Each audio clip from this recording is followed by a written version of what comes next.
Buenos días. Vamos a empezar la sesión general de trabajo de estudiantes.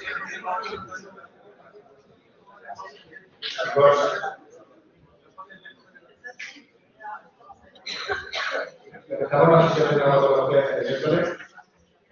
A cargo de Francisco, Sonia, ya conoceréis. Así que adelante cuando quieras. Bueno, buenos días a todos. Yo voy a hablar sobre fracturas toracolumbares y cómo nos acercamos a ellas en la urgencia, sobre todo. Porque yo no sé vosotros, yo cuando empecé de residente pequeña, yo llegaba allí a la urgencia del Virgen de la Salud y yo me sentía como los cocineros que tiene Chicote en su programa. O sea, era todo... Llegaba un paciente que tenía un trauma lumbar y decía, madre mía, no tengo ni idea, va a venir Chicote y se va a dedicar a decirme, no tienes ni idea. Entonces lo pasaba un poco regular. Entonces, bueno, hoy en día, lo que nos puede pasar es que estemos de guardia, de repente nos llame el centro coordinador del 112, que a veces te llaman, te dicen, bueno, tienes un código trauma. Entonces tú le preguntas al centro coordinador, ¿y qué trae el código trauma? No lo sé. Entonces tú ya te preparas para que te pueda llegar lo que sea, cualquier tipo de fractura. Las piernas, los brazos, la columna, lo que sea. Entonces voy a presentar un caso en el que nos llama el centro coordinador, activa un código trauma que activan habitualmente a nosotros, a cirugía y a la UBI. Entonces nos cuentan que traen a un varón de 52 años que se ha precipitado desde el balcón de su domicilio, que aproximadamente son 3 metros de altura, y simplemente nos dicen que han activado el código trauma y que en 15-20 minutos pues nos llega el paciente. Entonces el paciente a los 15-20 minutos aparece en urgencias, baja la UBI, lo valora, parece que está inestable hemodinámicamente, activan pues sus diferentes protocolos, transfusión masiva y se hacen diferentes radiografías portátiles en la REA. El paciente presenta, pues como veis, una fractura bifocal de fémur izquierdo, una fractura abierta de tibia derecha. Y ahora muchos les preguntáis, joder, ¿no ha dicho que iba a hablar de fracturas vertebrales? Bueno, a ver, los pacientes tienen muchas más cosas aparte de las fracturas vertebrales. Pero bueno, sí, ahora diréis, no sé qué hago aquí, ha dicho que iba a hablar de fracturas vertebrales y se está yendo por las ramas. Bueno, este paciente, no sé si alguno de vosotros ve algo en estas radiografías. Me imagino que nadie va a querer decir absolutamente nada, así que ya os lo digo yo. Se puede ver, bueno, en la lateral se ve bastante clara, yo creo que todos vosotros lo podéis ver. ¿Vale? Y en la AP pues también se ve como hay un ensanchamiento de los pedículos, por lo que eso nos dice que hay una fractura del cuerpo vertebral. Este paciente era un politrauma, se metió a hacerle un body tag, el cual presentaba la fractura que hemos visto radiográficamente, y en los cortes axiales podéis ver que tiene una fractura de la lámina, ¿vale? Y una invasión del canal. Este paciente estaba inestable hemodinámicamente y tenía varias fracturas de huesos largos, ¿vale? ¿Qué pasó con él? Pues este paciente se metió urgentemente a quirófano para fijar estas fracturas, que era lo que en ese momento era lo más urgente, fijar las fracturas de los huesos largos. Se enclavó el fémur y se puso un fijador externo a la tibia que presentaba una fractura abierta.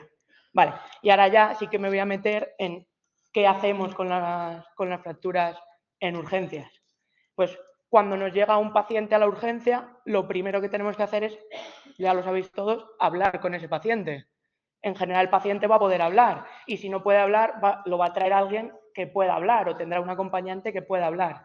Pues preguntarle, no es lo mismo que sea un paciente joven que sea un paciente mayor, ¿vale? Pacientes mayores de 60 años, osteoporóticos, tienen más riesgo de tener una fractura vertebral atraumática o con un mínimo traumatismo. Antecedentes, pues pacientes con enfermedades reumáticas, artritis reumatoide, espondilíticos, ante el mínimo traumatismo también tienen más riesgo de presentar este tipo de fracturas. Comorbilidades, pacientes que tomen corticoides de manera crónica van a presentar una debilidad ósea que también les van a hacer más propicios a este tipo de fracturas. Y luego el mecanismo lesional. No es lo mismo que te cuenten, no, mira, iba bajando las escaleras, me he caído y, bueno, me he dado un golpe. he tenido un accidente de tráfico que me han tenido que sacar los bomberos, van por diferentes vías, ¿vale? En este caso lo normal sería que el paciente entrara por una REA, hacerle una evaluación ABCD de politrauma y demás, ¿vale? Si es una alta energía, probablemente habría que hacerle un body tag, pero bueno, eso ya daría para otra sesión. Siguiente, el paciente hay que explorarle. No podemos decir, le pido la radiografía, no toco al paciente y ya está.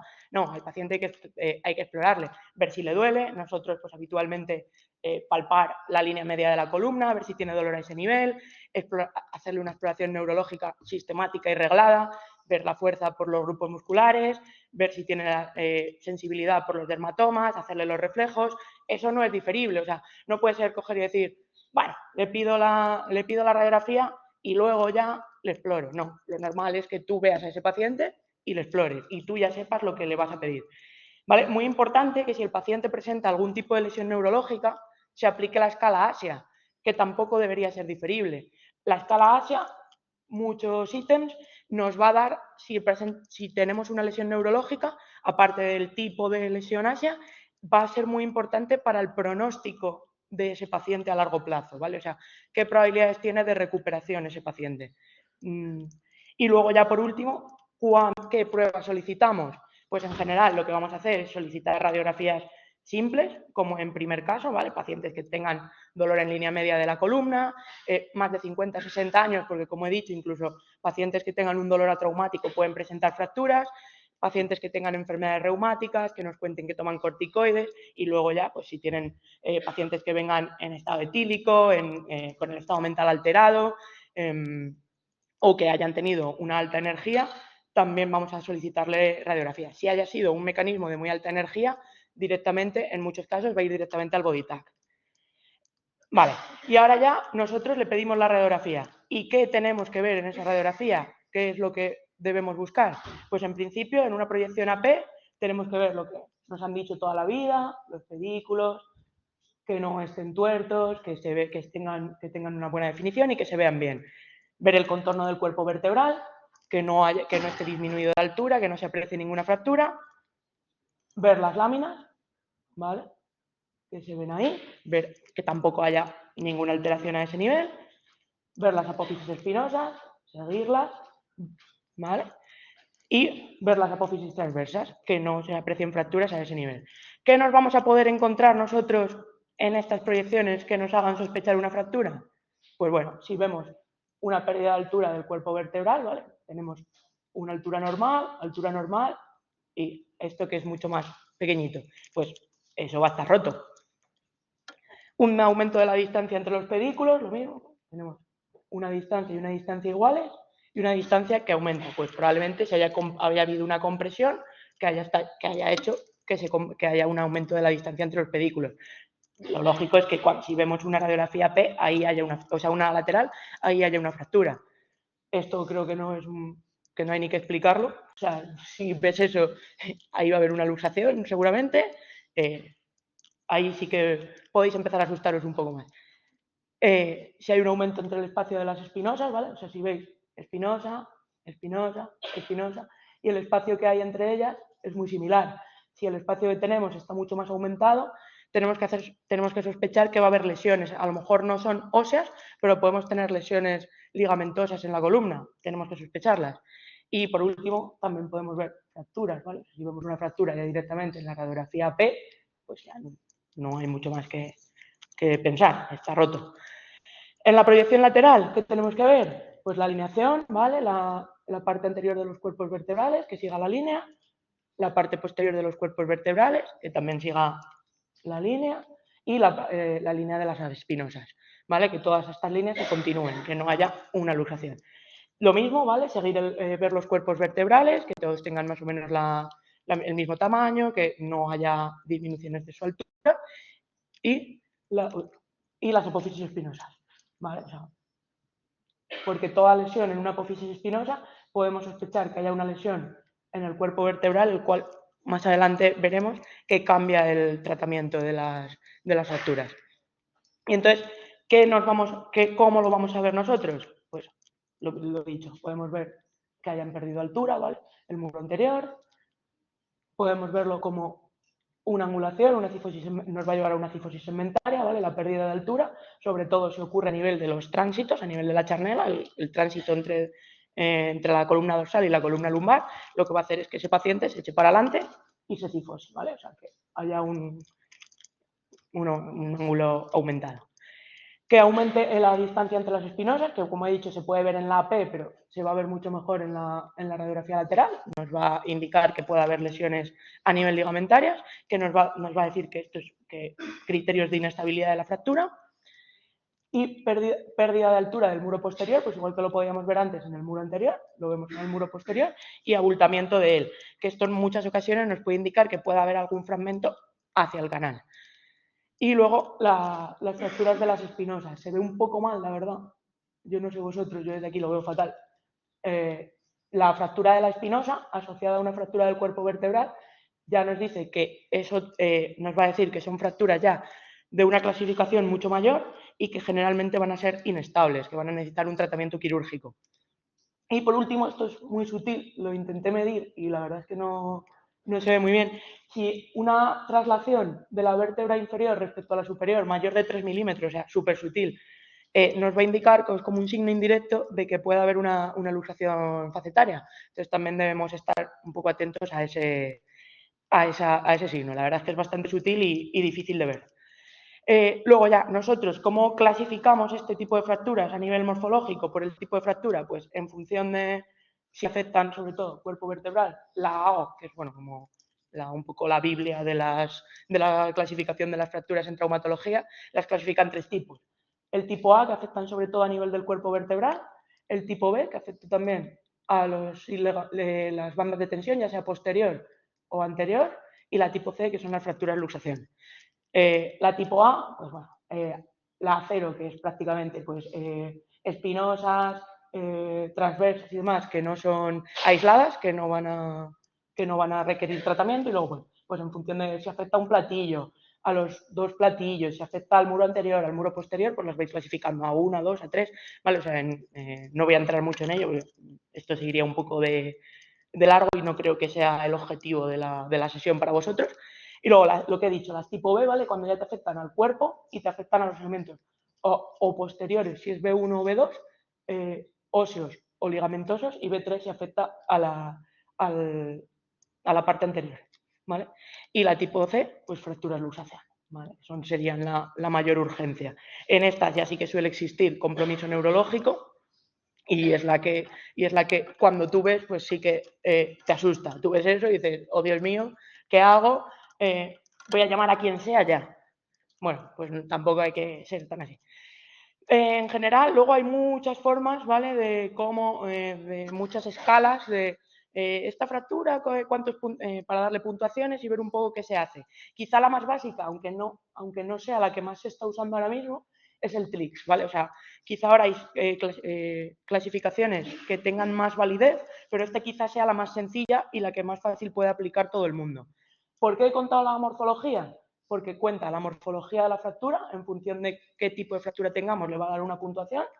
Va a haber el complejo posterior, ¿vale? La parte pues espinosa, el complejo ligamentario posterior y demás, si está intacto, si sospechamos que pueda estar roto o si está roto. Por eso he contado las sospechas que podemos encontrarnos en una radiografía de lesión de este complejo. Y luego el estado neurológico, ¿vale? Si el paciente está bien, que no le da puntos, si hay lesión medular completa, si hay lesión medular incompleta. Y fijaros que las lesiones medulares completas aportan menos puntos que las lesiones medulares incompletas. Si tenemos un paciente con una lesión medular incompleta, se puede beneficiar de un tratamiento quirúrgico rápido, ¿vale? Por eso nos aporta más puntos. Entonces, en función de los puntos que nos dé la fractura y el estado neurológico del paciente, pues se va a clasificar en tres bloques. Menos de 3 puntos en general va a ser tratamiento conservador, 4 puntos, pues bueno, habrá que verlo, y más de 5 puntos, pues un tratamiento quirúrgico. Como he dicho, esto es orientativo, ¿vale? O sea, es un poco para que nosotros pensemos cómo puede ser, o si estáis en una puerta única, para que lo veáis y digáis, pues mira, pues sí, pues voy a avisar hay una fractura y voy a avisar al traumatólogo y le voy a decir, pues oye, pues a lo mejor es una fractura que os tengáis que meter a operar o que tengáis que operar en algún futuro, ¿vale? Y luego, ¿qué para nosotros es quirúrgico o potencialmente quirúrgico, que vamos a pensar que pueda ser necesario operar, pues lógicamente si el paciente no mueve las piernas, tiene un déficit neurológico. Lo que hemos visto antes, luego ya criterios radiográficos, ¿vale? Pues la cifosis segmentaria, lo que os he dicho, el ángulo entre el platillo inferior de la vértebra fracturada y el platillo el platillo superior de la vértebra inmediatamente superior, pues que sea mayor a 20 grados. Esto tampoco es lo mismo si es a nivel del cambio de curvas o a nivel lumbar, a nivel dorsal o a nivel de la charnela. Pues si tenemos una pérdida de altura de más del 50%, si tenemos fragmentos que invadan más del 50% del canal, fracturas ya tipo B y tipo C de la clasificación que contaba antes, fracturas estallido, ¿vale? Que serían las tipo A3 y A4, que en general suelen tener fragmentos que invaden el canal, deformidades en el plano coronal que no, de más de 10 grados, o en pacientes que estemos siguiendo en consultas y que en más de 3 meses, 4 meses, tratamiento conservador, sigan con dolor. Si tenemos dudas, pruebas complementarias, o sea, no nos quedemos solo con la radiografía, TAC o resonancia. Cada uno no valen para lo mismo, ¿vale? O sea, el TAC lo solicitaremos cuando queramos ver bien la morfología de esa fractura, ver la parte ósea, y la resonancia la solicitaremos cuando queramos ver las partes blandas, pues médula, si hay compresión a la médula, si hay compresión de las raíces y cuando queramos ver el complejo ligamentario posterior, ¿vale? O sea, los ligamentos de la parte posterior. Yo tampoco voy a entrar ahora mucho en detalle porque también se alargaría muchísimo esto. Volviendo al caso que teníamos nosotros, pues se le solicitó a este paciente, se le hizo una resonancia, ¿vale? Se puede ver el fragmento que ya se veía en el TAC, como hace una compresión de la médula, ¿vale? Que también se ve en el corte axial. Y la verdad es que no es el mejor corte. En él se veía edema a nivel del complejo posterior, que nos va a indicar que hay un daño a ese nivel, ¿vale? Entonces, pues una fractura inestable que hubo que operar. ¿Qué se hizo? Pues el paciente se intervino en un mismo día, se hizo en 2 tiempos. En un primer tiempo se le hizo un abordaje posterior con una instrumentación de L2 a L4, ¿vale? Con tornillos pediculares. Y en un segundo tiempo, ese mismo día, pues mediante un abordaje transpsoas, se le hizo una corpectomía, ya que no tenía un soporte anterior, ¿vale? El cuerpo vertebral estaba estallado y no tenía un soporte anterior, entonces se le dio un soporte anterior mediante un implante, una caja metálica expansible, ¿vale? Que se rellena de hueso para que haga artrodesis a ese nivel. Estas es las radiografías ya posoperatorias del paciente, que, bueno, pues estaba muy bien. Y en urgencias, ¿qué hacemos con estos pacientes cuando nos los encontramos? Pues lo primero, pues a todos nos gustaría que nos quitaran el dolor. Entonces, pues, control del dolor. Luego, pues lógicamente, habrá que prevenir posibles complicaciones que puedan tener estos pacientes. Y lo tercero, les fijamos, no les fijamos, nosotros, bueno, no podéis en la guardia, somos mucho de poner escayolas, no le vas a poner, antes se hacía, pero no le vas a poner una escayola de aquí a aquí. Pues diferentes tipos de ortesis ortopédicas, ¿vale? O sea, ya termoplástico y demás. Control del dolor. No hay un consenso, ¿vale? O sea, no hay recomendaciones que te digan que hay un fármaco específico de le pones este fármaco y le va a dejar de doler. Pues como a todo el mundo. O sea, seguir la escala de la OMS e ir de menos a más, ¿vale? O sea, no tiene mucho. Y sabiendo que se pueden usar los coadyuvantes en todos los escalones, ¿vale? O sea, ponemos esto y podemos tener los corticoides igualmente, ¿vale? O sea, no. Manejo de las complicaciones, principalmente trombosis y hilios paralíticos. Hilio paralítico, pues recomendarle al paciente pues, que con su ortesis pues, que se vaya moviendo, que tome una dieta rica en fibra, muy rica en agua y que si hace falta pues use procinéticos, no mucho más. Y luego, a nivel de la prevención de la tromboprofilaxis, pues las últimas guías, que la verdad son ya se han quedado un poco antiguas, que son del año 2019, dicen que no hay consenso, pero que en general, como no hay consenso, que se recomienda el uso de la tromboprofilaxis en estos pacientes. Entonces, pues bueno, heparina y ya está. O si ya tienen Sintrón, si toman sus nuevos anticoagulantes, pues se les deja con ellos y ya está. Y luego ya por último, le ponemos una ortesis, les dejamos en paz que se muevan como quieran, pues en general te dicen que se ponga en todos los casos excepto en pacientes que tengan lesiones abdominales, ilios prolongados o que tengan lesiones torácicas, ¿vale? O sea, fracturas externales, múltiples fracturas costales. No sé si habéis visto cómo son este tipo de ortesis, pero en general se suelen apoyar a nivel torácico, a nivel abdominal, ¿vale? O sea, si tenemos este tipo de lesiones, el paciente no las va a tolerar, va a tener mucho dolor y no va a poder tolerar que hagamos esto. Si tienen múltiples fracturas a nivel de extremidades, tampoco se recomienda su uso. ¿Cómo ponemos? Pues dependiendo del nivel donde tengamos la fractura, hay diferentes ortesis. A centrarnos en nivel de que estamos hablando, pues nivel torácico, corsés toracolumbares, nivel de charnela, corsés que nos mantengan en hiperextensión para intentar que el paciente pues, no se venza hacia adelante si la fractura va colapsando, y ya a nivel lumbar, pues corsés de lumbares. Tampoco, o sea, esto muchas veces pues nosotros lo tenemos allí puesto en la sala de urgencias para consultarlo muchas veces. Tampoco es tenerlo y ya está. Si a alguien le interesa muchísimo, se lo puedo pasar.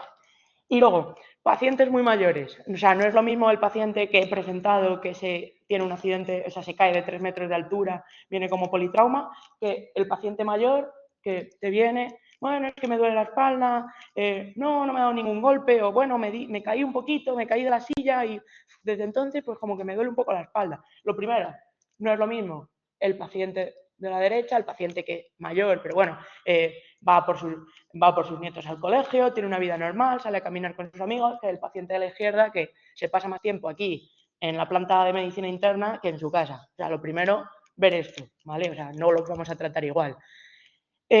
Saber que ahora mismo la fractura vertebral es la primera fractura por fragilidad que se presenta, antes de la fractura de radio y antes de la fractura de cadera, o sea, es como ya un indicador de fragilidad de los pacientes, o sea, tenemos que estar pendientes, y que se está viendo que en pacientes ya muy mayores tienen una mortalidad similar a la fractura de cadera, o sea, en el primer año tienen una mortalidad similar, o sea, que no es una cosa menor, una mortalidad en torno al 20-25% no es una cosa que debamos obviar. Entonces, ¿qué tenemos que hacer? Pues empezar a actuar en su prevención, ¿vale? Intentar evitar que estas fracturas aparezcan. Múltiples fármacos, a lo mejor lo que se podía hacer es como hay en otros hospitales. Yo cuando estuve rotando este año en Gijón, tienen un protocolo en el que traumatología, reumatología, rehabilitación, pues hacen una prevención de este tipo de fracturas. O si el paciente ya llega a la urgencia, directamente desde la urgencia, se le deriva para que sea visto por rehabilitación, por el reumatólogo y por el traumatólogo. Entonces, ya se le pauta un tratamiento. Hoy en día parece ser que la teriparatida es lo que más se está pautando, hasta 2 años, un pinchazo diario. ¿Vale? Pero que a lo mejor podría ser interesante valorar esto, o sea, pensar en un grupo de trabajo y hacer un protocolo, porque cada vez vemos más fracturas de estas y cada vez la población está más envejecida y se va a seguir envejeciendo por la pirámide poblacional. ¿Y qué hacemos con ellos? Lo que hemos visto antes. A estos pacientes se les inmoviliza, no se les inmoviliza, se les deja en paz, no se les deja en paz. Pues el último consenso del año 2023, la revista Injury, nos dice que no hay consenso. Que cada uno ahora mismo está haciendo lo que le da la gana. Que lo que hay que hacer es, o sea, que no hay evidencia para inmovilizaciones rígidas o semirrígidas y que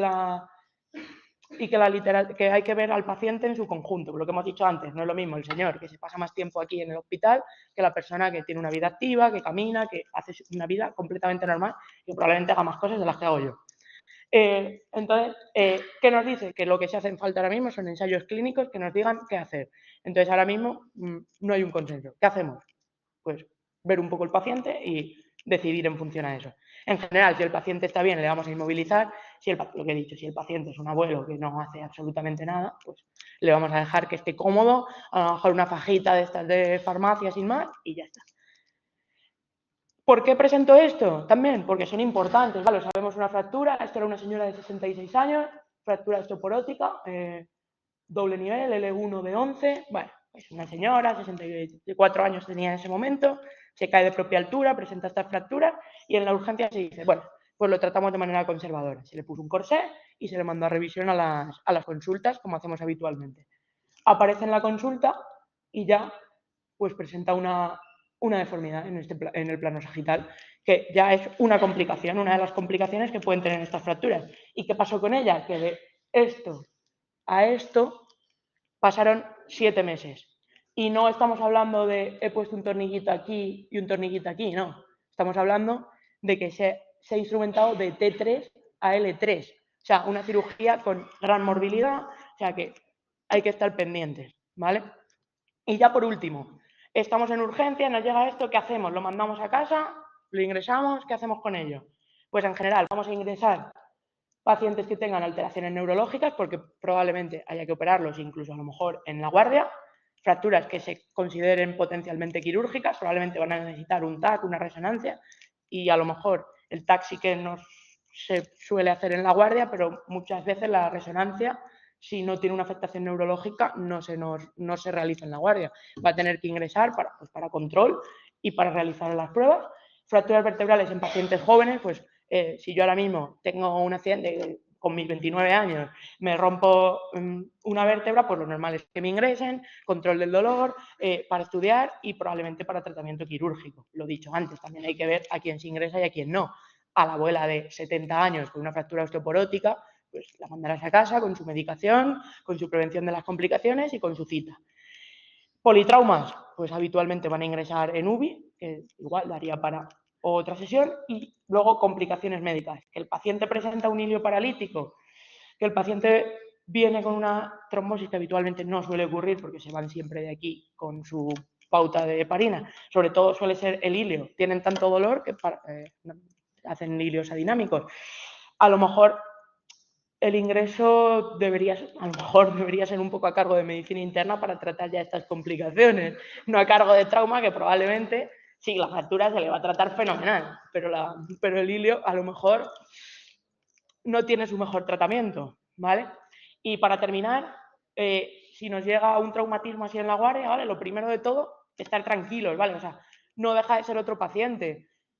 A mí me pondría mucho más nerviosa que me llegara un paciente en parada que esto. Así que ser sistemáticos, ¿vale? Tener siempre una sistemática de trabajo, explorarle de manera sistemática, que no se nos olviden cosas, es la mejor manera.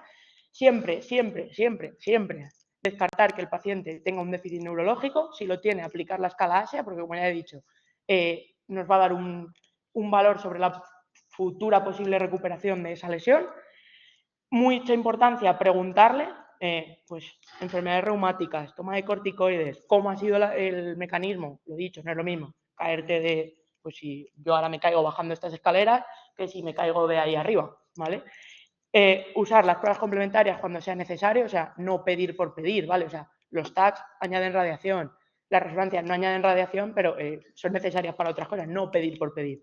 Y lo último siempre, ante la duda, preguntar. O sea, nadie va a negar a nadie que aparezca, oye, mira, pues me ha llegado este paciente, tengo esta radiografía y me da dudas. ¿Te importa echarle un ojo? ¿Te importa verle la radiografía? Nadie va a decir que no la ve, ¿vale? Y bueno, pues esto era todo lo que os quería contar y bueno, pues no sé si alguien tiene alguna pregunta.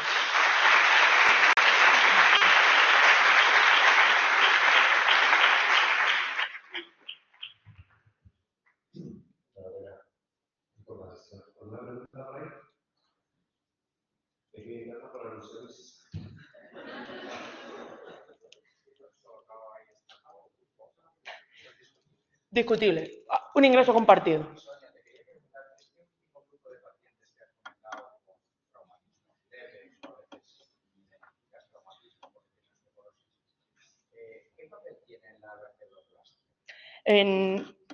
Bueno, dependiendo un poquito, en algunos casos, si hay mucha deformidad y demás, se puede hacer en un primer momento, y si no, en general, muchos de estos pacientes mantienen con dolor secundario, que a los meses es cuando se hace la vertebroplastia. Sobre todo, muchas veces se está haciendo para restaurar la deformidad, ¿vale? O sea, si tienen un aplastamiento, sobre todo a nivel de los cambios pues a nivel de la charnela, lo que va a hacer es que el paciente en el plano sagital pues tenga una deformidad, como hemos visto en la señora anterior.